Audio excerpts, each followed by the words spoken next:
Hello all, welcome to help in Telugu.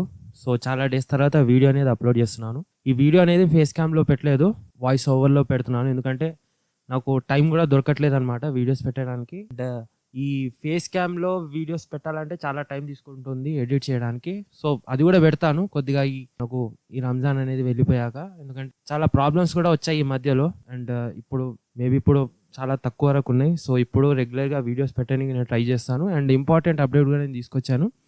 And ఈ videos అనేది చేయాలంటే చాలా కష్టమవుతుంది. ఎందుకంటే ఇప్పుడు ప్రెజెంట్గా చూడండి, ఇప్పుడు మీరే అప్డేట్స్ అనేవి కూడా చాలా వరకు అనేది అప్డేట్స్ కూడా రావడం లేదు. ఒకటే అప్డేట్ అనేది కంటిన్యూస్గా ఇవ్వాలంటే మీకు కూడా ఇబ్బందే. అండ్ ట్యూటోరియల్స్ అవన్నీ ఎలా అప్లై చేసుకోవాలి దానికి సంబంధించిన వీడియోస్ కూడా పెట్టాలనుకున్నా, కానీ సబ్స్క్రైబర్స్ అంతా మిక్స్ ఉన్నారు కదా, ఫాలోవర్స్ అంతా. కొంతమంది అది చూసే వాళ్ళు ఉన్నారు, కొంతమంది ఇదే చూసుకునే వాళ్ళు ఉన్నారు. సో అందుకోసమనే సపరేట్గా పెట్టొద్దు, ఇక ఇందులోనే పెట్టేద్దాం అనేసి నేను ఒక డిసిజన్ అనేది తీసుకున్నాను. అండ్ ఎలాగైతే మా అమ్మగారు సపోర్ట్ చేస్తారు నాకు, అలాగే మా వైఫ్ కూడా ఉన్నారు. And thanks to her for supporting me. చాలా అంతే. యాక్చువల్గా ఒక హోప్ ఉంది నాకు, నేను ముందుకు వెళ్తాను 100% ఉంది. కాకపోతే నేను డిస్ట్రాక్ట్ అవుతున్నాను ఈ కొన్ని ప్రాబ్లమ్స్ వల్ల. సో అది ఇప్పుడు కావద్దు అనుకున్నాను. ఎందుకంటే చాలామంది ఇప్పుడు ఉంటారు కదా, పైకి ఎదిగే వాళ్ళని ఎలాగైనా కిందికి లాగాలని చెప్పేసి. అలానే నాకు కొద్దిగా ఫేస్ క్యామ్ పెట్టడం వలన వీడియోస్ దానికి రీచ్ అనేది చాలా తక్కువ అనేది, కిందికి ఒకసారి పైకి వెళ్ళి ఒకసారి అనేది కిందికి పడిపోయింది. సో అందుకోసమే ఎవరికి తెలియకుండా అంటారు కదా, ఇప్పుడు సక్సెస్ అనేది దక్కించుకోవాలనుకుంటే సైలెంట్గా దక్కించుకోవాలా, దానికి అంతగా గోల పెట్టకూడదు అంటారు. సో ఆ విధంగా అనేది సైలెంట్గా వర్క్ చేసి ఒక 1 to 2 months వాయిస్ ఓవర్లో చేసి దాని తర్వాత నేను ఫేస్ క్యామ్లో పెడతాను. సో మీరు కూడా సపోర్ట్ చేస్తారని నాకు చాలా ఉంది. ఎందుకంటే మన ఛానల్ ఇంతవరకు వచ్చింది, అయినా ఇన్ని రోజులు నేను వీడియోస్ పెట్టకుండా రెగ్యులర్గా అనేది కామెంట్స్ వస్తున్నాయి. అండ్ ఆ ఛానల్ అనేది డెట్ కాలేదు. దాని మీద regularly 2000 to 3000 views, live views అనేది వస్తున్నాయి. ఆ సర్చెస్, ఆ ఓల్డ్ వీడియోస్ ఏదైతే ఎవర్ గ్రీన్ వీడియోస్ నేను అప్లోడ్ చేశాను, అలాగే అప్డేట్స్తో పాటు ఎవర్ గ్రీన్ వీడియోస్ అనేది పెడతాను. మీ సపోర్ట్ ద్వారా అనేది మన ఛానల్ అనేది ఎలాగైతే టాప్ మీడియా ఛానల్స్ ఉన్నాయో మన తెలంగాణ స్టేట్స్లో, యూట్యూబ్ అంటున్నాను, సో ఎవరైతే మీడియా ఛానల్స్ ఉన్నాయో అంతవరకు రీచ్ అందుకోవాలి. అండ్ ఏదైతే ఉందో నేను హెల్పింగ్ వరకు అనేది అప్డేట్స్ ద్వారా ఇస్తాను. అఫీషియల్గా నేను పర్సనల్గా పిలిచి ఎవరికి అనేది అలా చెయ్యను, రైట్? సో మీకు ఏది ఉన్నా డౌట్స్ నాకు కామెంట్లో అడగండి, నేను వీడియో రూపంలో ఇస్తాను. అండ్ కాంటాక్ట్ నెంబర్స్ అనేది అదనేది నేను డిస్క్లోజ్ చెయ్యను ఇప్పుడు, ఓకేనా? ఎందుకంటే దాని ద్వారా అనేది నేను చాలా ప్రాబ్లం ఫేస్ చేయాల్సి వచ్చింది ఇంతవరకు. ఐ హోప్ మీరు అర్థం చేసుకుంటారు. ఇక్కడ చూడండి, అప్డేట్ ఏమొచ్చిందంటే ఇక్కడ ఏం చెప్తున్నారు, ఇందిరమ్మ ఇల్లుకి సంబంధించింది బిగ్ అప్డేట్ ఇది.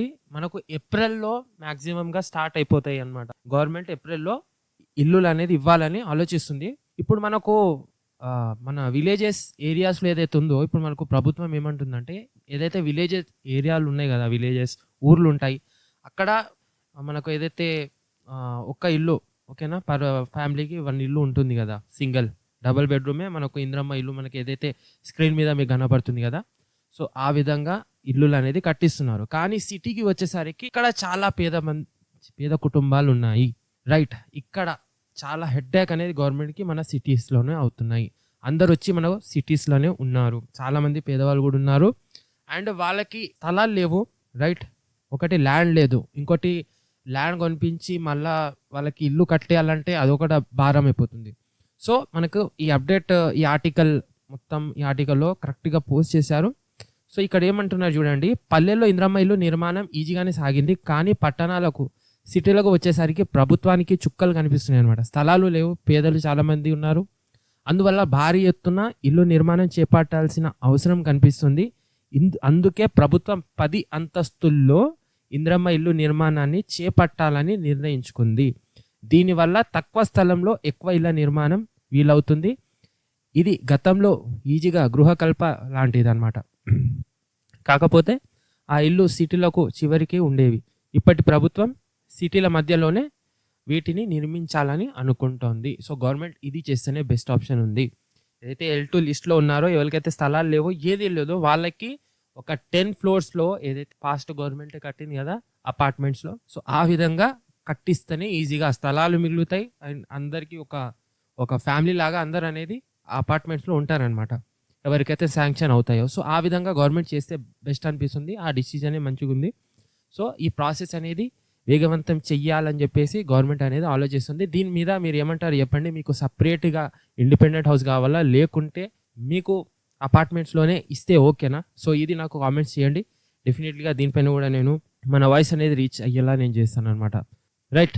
సో ఇక్కడ నుంచి స్టార్ట్ చేద్దామనేసి ఈ గుడ్ న్యూస్ నుంచి ఈ అప్డేట్ అనేది నేను చాలా రోజుల నుంచి నేను పెట్టుకున్నాను. చేద్దాం అనుకున్నాను. కానీ కుదరలేదు. ఫైనల్‌గా నేను చెప్పలేననమాట. అండ్ రెగ్యులర్లీ 2 వీడియోస్ అయినా నేను వాయిస్ ఓవర్‌లో అప్డేట్ చేస్తాను. కాకపోతే ప్రాపర్‌లీ ఎడిటెడ్ ఉంటాయి. మీకు ఈజీగా అర్థమవుతుంది. ఓకేనా? సో అక్కడ నేను ఏమంటారు ఏఐ ద్వారా నేను కింద క్యాప్షన్స్ కూడా ఇస్తాననమాట. హిందీలో ఎవరైతే తెలుగు అర్థం కాదో వాళ్ళు చదువుకోవచ్చు హిందీలో. ఓకే. 2 మిక్సింగ్ అవుతున్నాయి. హిందీ, తెలుగు లాంగ్వేజ్ మిక్సింగ్ అవుతే యూట్యూబ్‌కి దిమ్మ తిరిగిపోతుందనమాట. అది ఏ లాంగ్వేజ్‌లో సజెస్ట్ చేయాలో అర్థం అవ్వట్లేదు.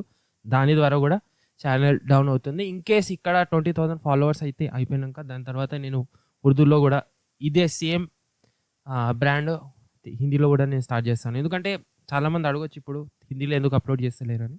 అలా చేస్తే కంటెంట్ అనేది బాగా వస్తలేదు. ఎందుకంటే రీచ్ అనేది ఎక్కువ వెళ్తలేదు కాబట్టి. ఓకేనా? సో ఇది ఉంది. ఏమైనా డౌట్స్ ఉంటే కామెంట్ చేయండి. ఛానల్‌కి సబ్స్క్రైబ్ చేసుకోండి. అండ్ ఈ డిసిజన్ ఎలా ఉందో నాకు కింద కామెంట్ రూపంలో తెలపండి. ఇదే చెప్పాలనుకున్నా. Thanks for watching. జై హింద్.